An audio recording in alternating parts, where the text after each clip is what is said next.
Hey les amis, j'espère que vous allez bien. Donc aujourd'hui j'ai réalisé pour vous, écoutez-moi bien, ces petits gâteaux au chocolat en forme de tarte comme ça, avec de la chantilly par-dessus, des pépites de chocolat, des petits grains d'amande. Les amis, c'est un truc de ouf. Cette recette elle est vraiment super facile et super gourmande. Alors si vous venez tout juste d'arriver sur la chaîne Cuisine Rapide et que vous n'êtes pas encore abonné, ça peut arriver les amis, n'hésitez pas, vous avez un petit bouton juste en bas de la vidéo, c'est marqué en rouge s'abonner.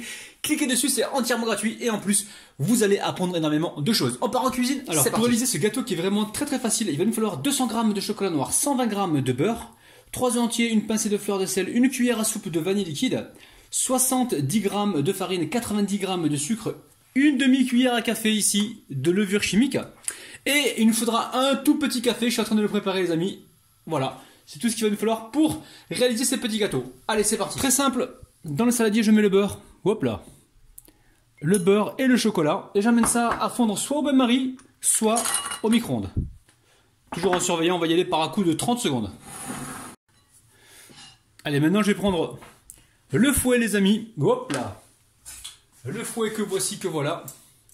Je vais verser le café. Alors café c'est l'équivalent d'un expresso. Hein. Il n'y a même pas 10 centilitres de café là les amis. Je viens mélanger rapidement.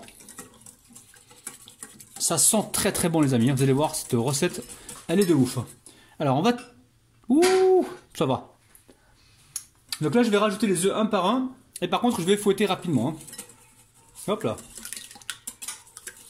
Alors idéalement, les amis, idéalement, on va battre les deux œufs, hein, ils vont mieux s'incorporer. Vous entendez Asia derrière, hein, Rabinette? Elle est en train de faire à manger aux enfants. Coucou les abonnés! Coucou les abonnés. Allez, je verse tout comme ça. Voici, voilou. Et là je mélange, vous allez voir, recette super facile. C'est super facile. En même temps, on va mettre la fleur de sel, ça j'adore la fleur de sel. On mélange comme ceci. On va pouvoir y ajouter maintenant la vanille liquide. Hop là, vanille liquide. On y ajoute également le sucre. Alors les amis, cette recette, vous pouvez la faire sans sucre si vous voulez. Hein. Ça sera un peu moins sucré, ce qui est normal, mais il y a beaucoup de gens qui ne veulent pas rajouter plus de sucre dans les recettes et qui me posent souvent la question dans les commentaires. Donc il n'y a pas de problème. Mettez pas le sucre, ça sera un peu moins sucré, mais ce sera tout aussi bon. Donc là, on mélange comme ceci. Est-ce que t'as mis la fleur de sel? Ah oui chef, j'ai mis la fleur de sel, oui. Ah, ça. C'est incroyable ça, je suis surveillé les amis là. Si je mets pas la fleur de sel... Je tiens ma fleur de sel. Hein. Si je mets pas la fleur de sel, je suis mort les amis. Allez, on récupère ici la farine. Oublié. Non, je l'ai mis, je t'ai dit. J'ai oublié, tu me fais passer pour un menteur devant mes abonnés là? Ça va pas non? Les amis, on est des oufs, nous on vous kiffe de ouf, c'est pour ça. On a toujours envie de vous faire rigoler, de vous faire passer un bon moment. Donc c'est pour ça que on s'embrouille des fois pour vous, mais ce qu'il faut savoir c'est que des fois on continue de s'embrouiller après la vidéo. Là. Ça c'est pas bon ça par contre. Allez, vous préchauffez le four les amis à 100... Non, oui, à 170 degrés les amis, hein, le four. Et au niveau de la cuisson, on verra combien de temps on va mettre. Donc moi j'ai des petits moules comme ça, que j'ai beurré fariné, des petits moules à tartelette, et on va cuire ça dedans. Alors évidemment, on peut rajouter dans cette recette, il n'y a pas de problème, vous pouvez rajouter des...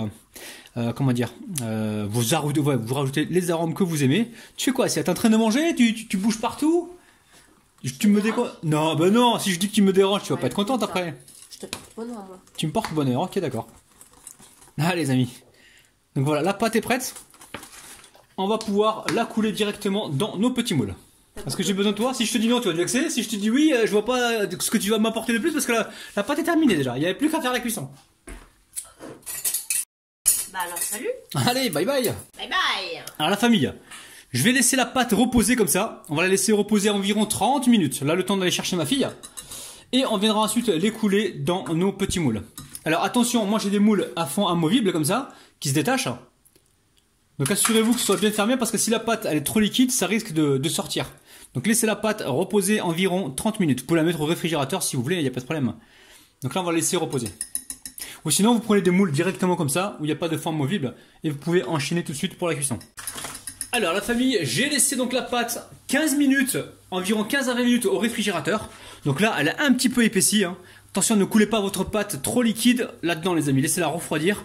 Ou alors si vous voulez pas utiliser cette étape de laisser refroidir, dans ce cas-là la famille, ne mettez pas le café. Parce que le café va vous liquéfier la préparation. Alors vous mettez une autre de cuillère à soupe. Mais le café, encore une fois, c'est facultatif parce que moi j'aime bien, c'est pour ça que j'en mets, mais sinon c'est pas obligatoire. Alors je vais encore me répéter, quand vous coulez votre pâte dans vos moules, il faut absolument que la pâte soit épaisse comme ça, il faut pas qu'elle soit trop liquide. Hein. Sinon elle va passer en dessous. Alors là je mets environ, voilà, 2 cuillères à glace et demi. Donc la cuillère à glace, ça sert pas qu'à faire des glaces les amis, hein, vous avez vu. Hein. Et là je mets ça tout de suite sur une plaque. Vous voyez bien la famille? Voilà, on remplit pas trop, juste un peu plus que la moitié. Je vais continuer ainsi de suite et on se retrouve donc tout de suite. Pendant ce temps-là, le four est en train de préchauffer à 170 degrés. Et on verra pour le temps de cuisson. Allez, direction le four. Et on se retrouve tout de suite. Alors la famille, ça cuit entre 10 et 12 minutes. Vous pouvez même essayer 9 minutes si vous voulez quelque chose de bien coulant à l'intérieur, bien crémeux.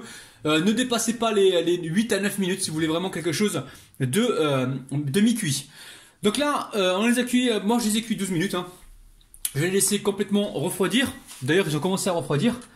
On va pouvoir les démouler facilement parce qu'on a beurré et fariné. On a beurré et fariné. On va y aller doucement les amis là. Je vais choper un petit couteau. Voilà, pour le coup, c'est pas un petit couteau, c'est un grand couteau. Je passe bien, voilà, il fallait juste le décoller un petit peu. Hop là. Je vais vous montrer le dessous les amis. Regardez-moi ça. On y va toujours avec souplesse et délicatesse. Donc là, on va laisser totalement refroidir et on va pouvoir tout à l'heure peut-être y mettre une petite décoration, voire un petit peu de chantilly par-dessus, je vais voir. Donc s'il y en a certains qui collent, n'hésitez pas à les décoller avec votre couteau. Hein. Si vous avez un petit couteau, c'est toujours mieux. Sinon, on va y aller comme ça, là. Hop là. Voilà, petite fessée, ça marche à tous les coups.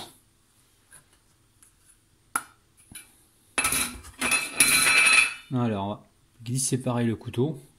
Toujours doucement les amis, toujours avec tendresse et délicatesse. Allez, on laisse complètement refroidir et on se retrouve tout de suite. Alors la famille, ici il me restait de la chantilly. Donc regardez sur ma chaîne, hein, vous tapez cuisine rapide et chantilly, j'ai déjà réalisé de la chantilly comme ça. Donc si vous n'avez pas de chantilly, enfin si vous n'avez pas de mascarpone et de crème liquide pour réaliser la chantilly, prenez de la chantilly en poudre, je sais que ça existe dans pas mal de pays.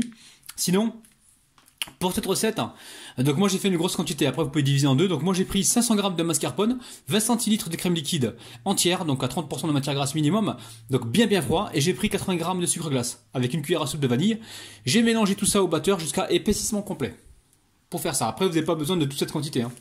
Allez, on va faire une belle rosace. Waouh!